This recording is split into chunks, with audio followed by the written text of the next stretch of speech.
galera, tudo bem? Tô aqui tentando um cenário novo, já que a minha casa permite, porque tem vários lugares lindos. Em breve eu vou fazer tour pra vocês pela casa inteira. Hoje eu queria conversar com vocês sobre as últimas leituras que eu fiz. E eu li 8 livros até agora. 1, 2, 3, 4, 5, 6, 7, 8, exatamente. Eu li 8 livros até agora nesse ano. E esse o primeiro vídeo de últimas leituras desse ano. E eu estou bem feliz, eu li bastante coisa bem interessante. Estou ansiosa pra conversar com vocês. Esse vídeo pode ficar grande, mas é papo sobre livros. Se você gosta de livros, vamos ficar conversando sobre livros, ok? Então tá bem. O primeiro livro do ano que eu li foi... Ai, meu Deus. E assim, você já conhece minha loja? Dá uma olhada na minha loja esse mês? Vai lá dar uma olhada, porque tem coisas lindas. Eu lancei coleção em janeiro. E tem coisas maravilhosas, lindas demais, cadernos maravilhosos, assim, brilhantes, mágicos, assim, que eu fiz tudo com muito esforço e desespero também, né, um pouco disso. E confira a nova coleção a Aurora, e tá tudo muito bonito. Também tem o Instagram, tem o TikTok, tem o Twitter, se você quiser me seguir pelas redes sociais. Ok. E também tem as minhas lindas quiméridas ou quimeridas, meu grupo de assinatura desse canal, que é maravilhoso. E são pessoas incríveis. E tem bastante coisas legais aqui se você gostar do meu canal, se você gostar do conteúdo que eu produzo, uma forma de você incentivar eu continuar produzindo conteúdo gratuito aqui pra internet é me apoiando no canal. Você pode ver ali embaixo, tem vários níveis, tem várias coisas que você ganha mais quando você apoia o canal. Então, ok. Kirinha, o que você tá fazendo? Eu ligo a câmera e os bichos começam a ficar tudo maluco. Kirinha, para. Tava dormindo até agora. Vai dormir. Tá. Então tá. O primeiro livro que eu li esse ano foi Flores para Algernon, que era um livro que tava na minha... na minha lista de leituras pra 2021. Ele foi muito rapidinho, eu fiz um vlog de leitura, vou deixar linkado aqui em cima e ali na descrição. Como eu já fiz um vídeo inteiro falando sobre esse livro, não vou falar aqui mais sobre ele, mas eu gostei, eu achei uma leitura interessante. Não chorei, não me emocionei, mas eu achei uma leitura bem válida, tive várias discussões bem bacanas que eu conversei com vocês naquele vídeo. Então vale a pena você dar uma olhada lá no vídeo. Tem umas discussões sobre Flores para Algernon, que fala muito sobre inteligência e ser humano e não sei o que, e é bem legal. E aí depois, eu acho que o segundo livro que eu li esse ano foi este aqui, que é Sempre Vivemos no Castelo, que eu acho que também tava na minha lista de livros pra ler em 2020. Ele também é bem curtinho e foi uma surpresa muito bacana. Eu gostei mais de ter lido esse do que Flores para Algernon, porque esse aqui eu acho que é mais o meu estilo. Às vezes existem livros que eles não são o nosso estilo, mas que eles são muito bons. Mas livros que não são tão bons assim, mas são o nosso estilo, e daí eles são melhores que os outros, porque assim, o que importa mesmo é a sua experiência de leitura. Também tem, claro, bagagem que você adquire, não sei o quê. Mas assim, depende do propósito da sua vida. Tem gente que não tá aqui pra querer bagagem, tem gente que tá aqui pra se divertir, e é isso, tá ótimo. E aí, Sempre Vivemos no Castelo é um livro da Shirley Jackson. Eu já tinha lido um livro dela antes, que é Assombração na Casa da Colina. E aí esse aqui é o meu segundo livro dela e eu gostei bastante. Aqui a gente tem personagens femininas muito interessantes, muito assim, bem fora da curva, bem esquisitas mesmo. Aqui a gente tem a personagem Mary Cat, que ela é uma menina muito diferente, assim. Eles vivem nessa casa que parece um castelo, é uma cidadezinha bem pequenininha. E acontece que a família dela aparentemente é a pária da cidade. Então eles são muito ricos e eles estão ali nessa casa que fica isolada. E uma coisa horrível aconteceu. Já começa o livro com a personagem principal falando que a família inteira dela morreu, menos a irmã dela e o tio dela. Então eles vivem nessa casa, a cidade inteira odeia eles. E às vezes ela tem que sair pra comprar mantimentos na cidade pra depois voltar e ficar lá enclausurado. Todos eles ficam enclausurados nessa casa, eles não saem. A irmã dela não sai pra fora de casa. E aí depois a gente vai descobrindo o que aconteceu, o que diabos aconteceu pra tudo isso culminar, pra tudo isso desenrolar. E assim, é bem curtinho, é uma história bem maluca, assim. Tem coisas bem malucas, é tipo um terror meio psicológico, meio suspense, uma coisa assim. E ele é meio macabro, assim, ele não chega a ser um terror que você vai ficar com medo, mas ele é uma leitura macabra. São personagens bem diferentes, bem peculiares, assim. Chega até a ser um pouco caricato, sabe? Mas eu achei bem legal a vibe do livro, essa vibe estranha, essa coisa assim, que parece aqueles filmes esquisitos do Tim Burton, sabe? E eu gosto bastante, então é o meu tipo de livro, meu tipo de enredo, meu tipo de ambientação, é isso. E eu achei muito bacana, é um livro que você tem que ler assim, meio que indo na onda, assim, o que isso aqui vai dar? Tem livros que a gente se apega mais a personagens, mas tem livro que é interessante você ir na onda pra ver até onde que esse livro vai, entendeu? Porque às vezes não é, tipo... sobre se apegar a personagens, sobre querer conversar com os personagens, sobre querer se apaixonar por personagens. Às vezes é sobre a experiência de leitura de você e ver até onde que vai dar isso, o que esses personagens vão ser. Você gosta dele, não gosta, não importa. O importa é que você tá interessada no que eles vão fazer. Então é isso que é interessante em algumas leituras pra mim. E essa marcou bastante isso. Então eu gostei bastante da leitura. Não é um livro que eu acho que é tipo 5 estrelas, eu acho que eu marquei 4 estrelas pra ele. Mas eu achei muito interessante, como um livro fantástico, assim, mais macabro, mais com aquele pé no gótico. Eu achei super interessante, então tá aqui, Sempre Vivemos no Castelo. E aí depois, eu não sei, tá na ordem, tá? Mas eu li A Árvore dos Desejos, eu acho que foi o único livro que eu li na maratona que teve. Eu fiz uma live nessa maratona de começo de ano lá, dos deuses e tal. E aí eu li esse livro aqui, foi tipo assim, numa live. Ele é bem curtinho, as letras são bem grandes, tem gravuras. Então ele é bem tipo de boinha assim pra ler. E é um livro tipo folclore, sabe? É tipo uma coisa assim que pra você ler pra crianças, um livro que tem uma mensagem bacana. Então fala dessa árvore, que as pessoas vão amarrar desejos nessa árvore. A determinado momento do ano, as pessoas vão lá amarrar fitinhas com desejos na árvore, pra árvore dos desejos realizar os desejos. A árvore tá vivendo ali por muito tempo, então várias gerações essa árvore tá ali. Acontece que tem um momento que ela sente vontade de interceder por um desejo. Um desejo é feito assim de uma forma tão pura pra ela que ela quer... A árvore, não é ela a árvore, né? A árvore é ele, é ela, tipo, mistura. E aí essa árvore vai resolver realizar um desejo pra essa criança. E é muito fofinho, é muito bonitinho, tem as memórias da árvore, tem a árvore contando por que ela chegou ali. Daí é muito interessante, essa árvore vai contar sobre as pessoas e vai ter esse negócio. E tem essas criancinhas, tem os animais. Confesso que eu fiquei meio emocionada pro final do livro, porque tem uma parte muito tocante, tipo filme da Disney, sabe? Então é realmente como se fosse um filme da Disney de desenho. É um livro bem despretensioso que fala sobre vários pontos interessantes, várias coisas legais assim. E é bem curtinho, bem fofinho, li também. Eu li daí também Porém Bruxa, que é um livro nacional que eu li no Kindle Unlimited. E, gente, me surpreendi demais. Eu acho que de todos os livros que eu li nesse ano até agora, esse foi o que eu mais gostei da leitura. Então, assim, apesar de não ter sido um livro 5 estrelas pra mim, eu gostei muito quando eu tava lendo, sabe? Eu gostava de ler, eu gostava dos personagens, eu gostava de saber o que tava indo, eu gostava... Aquela experiência de que, tipo, meu Deus, eu não quero ler agora porque vai acabar o livro e não vai ter mais nada. Sabe essa experiência gostosa de que você não quer realmente que o livro acabe? Então essa foi a minha experiência com Porém Bruxa, que é uma história de bruxa que vai se passar em São Paulo. E eu amo bruxas, né? Tal, magias, coisas assim, adoro. E eu acho que esse livro foi um dos livros mais, como é que fala? Mais verídicos de bruxa, assim. Então vai falar sobre várias religiões, várias crenças, principalmente crenças de matriz africana. Então vai trazer essa, não representatividade, mas assim, como é que fala? Então vai trazer essa mistura de crenças que a gente tem no Brasil e vai falar sobre bruxaria. E assim, é uma bruxa que tá cuidando de São Paulo, tá cuidando da magia de São Paulo. Então às vezes acontecem umas coisas esquisitas mágicas lá e essa menina tem que ir lá e tem que resolver o bagulho lá. E ela é muito foda, ela é muito interessante. E tem, assim, personagens incríveis, assim, não é só a personagem principal que se sustenta, sabe? É um conjunto de personagens incríveis esse livro, histórias interessantes, um enredo que vale a pena. E eu gostei muito, muito mesmo. É uma história de fantasia mais adulta, né? Porque a personagem principal, eu acho que ela deve ter uns 27 anos. E mora em São Paulo, tem um monte de amigo legal, tem um monte de... Meu, é uma mensagem muito incrível do livro.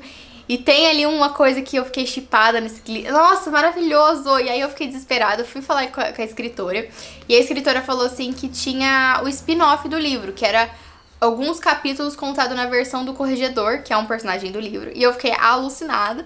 E foi maravilhoso, foi tipo algum gostinho de quero mais. Eu quero muito mais o resto dessa série, eu quero que se torne uma série, eu quero que tenha livro de todos os personagens. E profunde o Corregedor, por favor. E assim, eu fiquei muito apaixonada, de verdade. Eu gostei demais, foi uma série que me trouxe alegria, descontraído e, nossa, adorei. Adorei, então eu digo pra vocês também, Porém Bruxa, vocês podem gostar e tal. E aí eu li também Um Teto Todo Seu, da Virginia Woolf, né? Mudei de casa, me senti inspirada em ler O Teto Todo Seu. E esse livro aqui, ele é uma ficção não ficção. Na verdade, a Virginia Woolf ia fazer um discurso, ela ia fazer uma palestra numa faculdade. E naquela época, poucas faculdades aceitavam mulheres estudarem nos cursos e tal. E ela foi fazer uma palestra numa dessas universidades que aceitavam mulheres. E ela realmente estava ali pra tratar o tema de mulheres na ficção. Só que acabou que ela tava falando sobre como que uma mulher consegue escrever ficção. Toda essa coisa em volta de tipo, porque antigamente não tinha livro de mulher. Por quê? As mulheres não escreviam nada? O que estava acontecendo?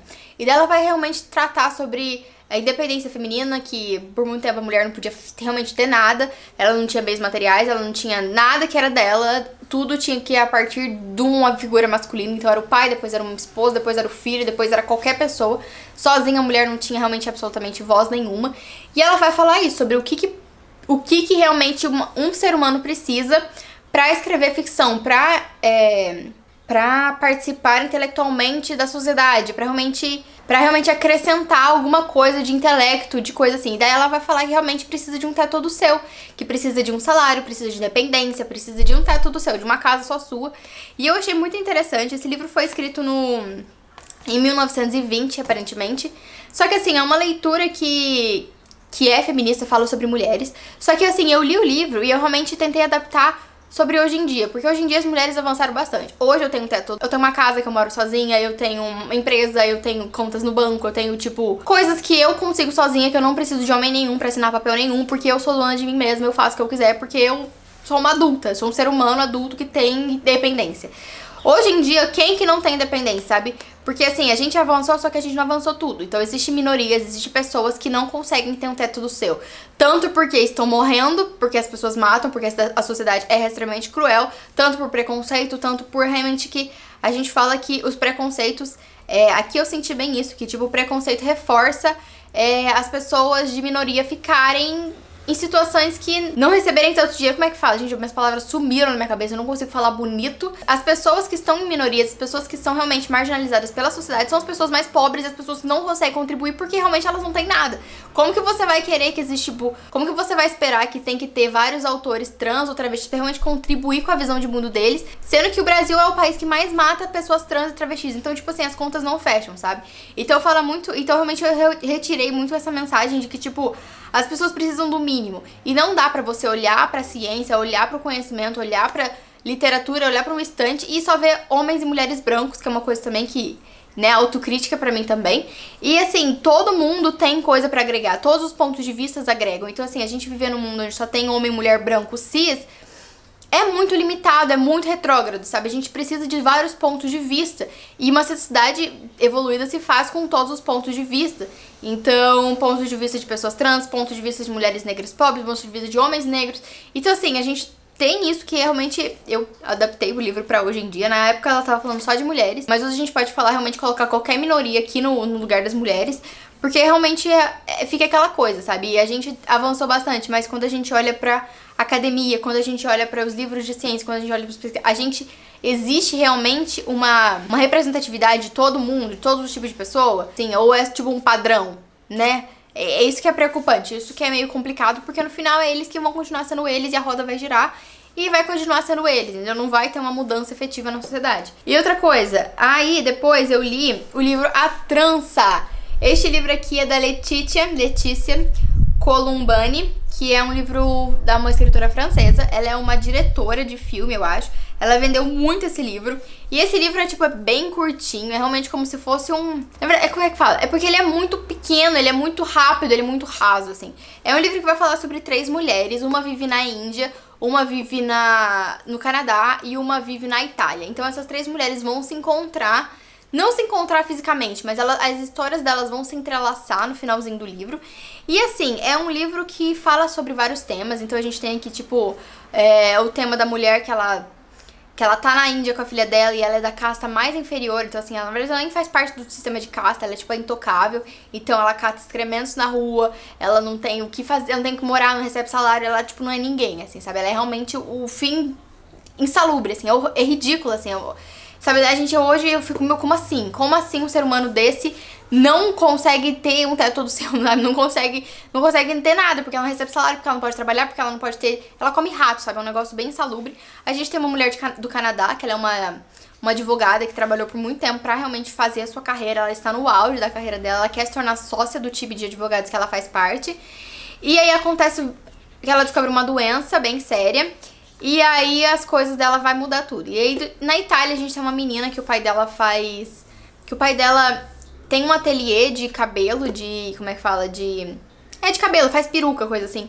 E aí o pai dela sofre um acidente e tudo cai na mão dela. Então essa menina da Itália tem 20 anos. E ia cair tudo em cima na mão dela e ela meio que descobre que a empresa da família de gerações está falindo e ela tem que descobrir uma forma de salvar esse lugar. E assim, são 3 histórias que eu achei muito interessante no começo, tem intercalados os capítulos, só que pra mim no final foi tudo muito raso. Tipo assim, ela falou de vários personagens, só que foi muito raso. Ela se aprofundou muito mais na Sarah, que é a personagem do Canadá, do que as outras duas. E assim, eu tive uma sensação muito ruim do meio pro final quando eu tava lendo, porque eu tive a sensação... Você tem que ler pra você saber se você concorda ou não comigo.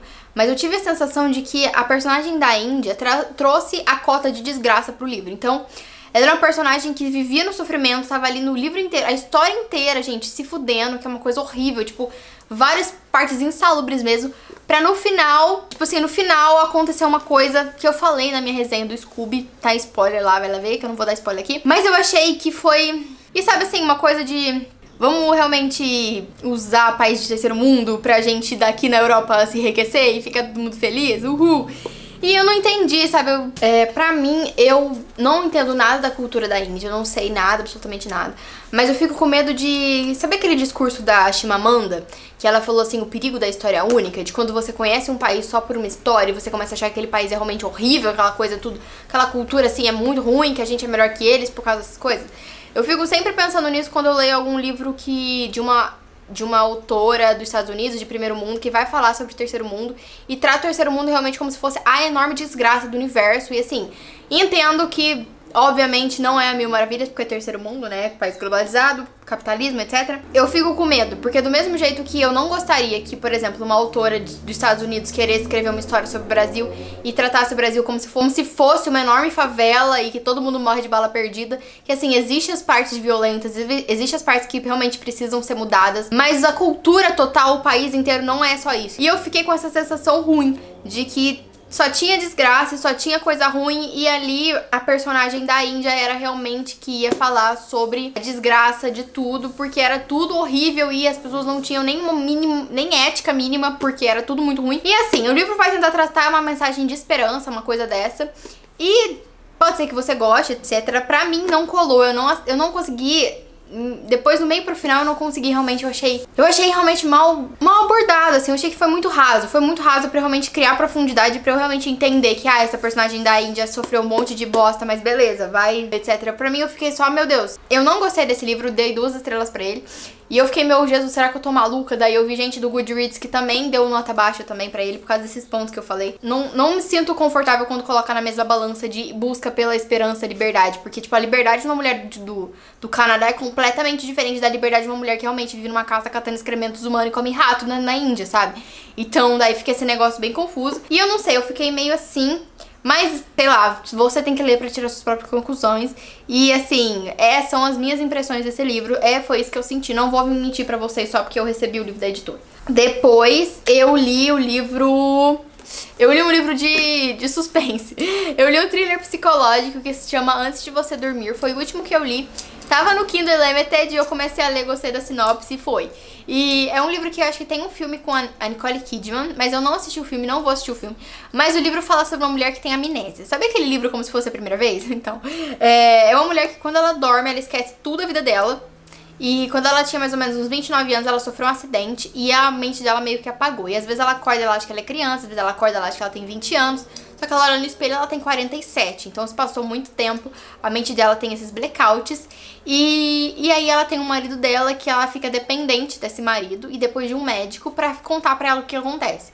Só que ela tá tentando lembrar, ela tá tentando saber a história dela, tá tentando tomar o controle da própria vida. E aí ela vai anotar num diário, vai tentar relembrar o que aconteceu. Porque aconteceu uma tragédia que fez ela perder a memória. O que aconteceu, sabe? Quem ela é, a vida dela, o que ela é, o que ela tem, quais são as pessoas da vida dela. E eu achei uma história muito interessante. Alguns momentos, por essa coisa de, tipo, ela fica esquecendo, ela tem que relembrar. Fica um pouco repetitivo as mesmas vezes, a mesma coisa. Mas eu achei um thriller interessante, um thriller bem escrito. Então a gente tem essa personagem que é tridimensional, sabe? Então ela esqueceu as coisas, mas ela tem as características dela que são inatas dela, são as coisas dela. E eu achei um thriller bem construído, um livro bem escrito. Só que assim, no final o livro tem gatilhos pra violência contra a mulher também. E assim, eu comecei a pensar que eu acho que eu já li uns 150 livros de violência contra a mulher. Tipo assim, foi muita cena de violência contra a mulher. E eu acho que eu não preciso mais disso. Eu acho que já deu, sabe? Tipo assim, deu essa violência contra a mulher. Porque pra mim, não vai agregar em nada, sabe? Eu sou mulher, eu tenho medo de apanhar, eu tenho medo de morrer por feminicídio. Então eu tenho medo de morrer por feminicídio. Então assim, eu tenho medo de morrer por feminicídio, porque eu sou mulher. E pra mim, esse tipo de cena não me agrega mais em nada, só me faz mais mal do que bem. E assim, não quero mais ler isso. E se tiver nos livros que eu for ler, eu vou pular, assim, porque eu não sou obrigada mais. E não é porque assim, não quer dizer que eu tenho que parar de escrever livros sobre, não quer, eu pessoalmente não me dou bem com isso mais e não quero mais, não quer dizer que não tenha mais que ter, não tem mais que conversar sobre isso, é que assim, pessoalmente pra mim realmente já deu. E aí depois o último livro que eu li foi Flávia de Lúcia e o Mistério da Marianette. Esse livro eu comecei a ler faz 3 meses que eu tô lendo, eu acho que eu li mais de 20 livros desde que eu comecei a ler esse aqui, porque gente, que leitura arrastada, Deus do céu. E não é porque Flávia de Lúcia é chato, nada a ver. É porque o livro tem muitas... É muito prolixo, sabe? Então tem muita coisa aqui que não vai agregar nada pra história, só tá ali pra realmente fazer barulho. E assim, são 320 páginas que podia ser enxugada por 150, mas fica ali batutando e meu Deus do céu. Mas é um livro legal, é o segundo livro da série de Flávia de Lúcia. Eu li o primeiro, que é o Mistério da Torta. É, o Mistério da Torta. E esse aqui é o Teatro das Marionetes. Eu tenho o terceiro e o quarto ainda pra ler, mas Deus me ajude. E assim, a Flávia de Lúcia é um livro infanto-juvenil, mas também tem umas partes muito inteligentes, assim, umas partes assim bem ciência e química. A Flávia tem 11 anos, ela é ótima em química, ela é tipo um gênio de química. E ela é muito inteligente, ela vai descobrir as coisas e tal. Então aqui tem um crime que acontece, então o que acontece, tipo, uma tragédia, uma pessoa morre. E ela vai investigar essa morte dessa pessoa, tem várias coisas aqui que acontecem. E ela é muito esperta, ela dá de 10 a 0 nos investigadores da cidade. Então a Flávia de Lúcia é muito esperta, muito inteligente. Se você gosta de livros jovens adultos pra crianças, mais inteligentes assim, né, que tem uma linguagem um pouco mais adulta, porque tem umas coisas aqui que até eu falei, Jesus, isso aqui é pra criança, mas ótimo, as crianças estão espertas. E então eu gostei, eu achei interessante, só que pra mim demorou muito, 3 meses pra ler o livro, gente, meu Deus do céu. Mas finalmente concluí Flávia de Lúcia, foi bom. Quero ler o resto da série, mas eu querer ler o resto da série, pelo amor de Deus, porque tá difícil. Porque realmente Flávia de Lúcia, esse aqui foi bem lento pra mim. Mas é uma leitura muito interessante, sabe? Vai se passar nos anos 50 e tal, e personagens gostosinhos. Então é isso, esses foram os livros que eu li este ano até agora. Eu quero saber de vocês, o que vocês acharam da minha leitura? Meu, não esquece de deixar um comentário, sério, ajuda bastante pra mim. Ajuda muito o engajamento do canal. E se você quiser divulgar esse livro divulgar esse vídeo pra outras pessoas que você acha que vai gostar, também ajuda. Ou deixa só um like também. Então, muito, muito obrigada por estar comigo, por estar me acompanhando nas minhas leituras e nesse canal do YouTube. Beijo grande pra vocês e até o vídeo que vem.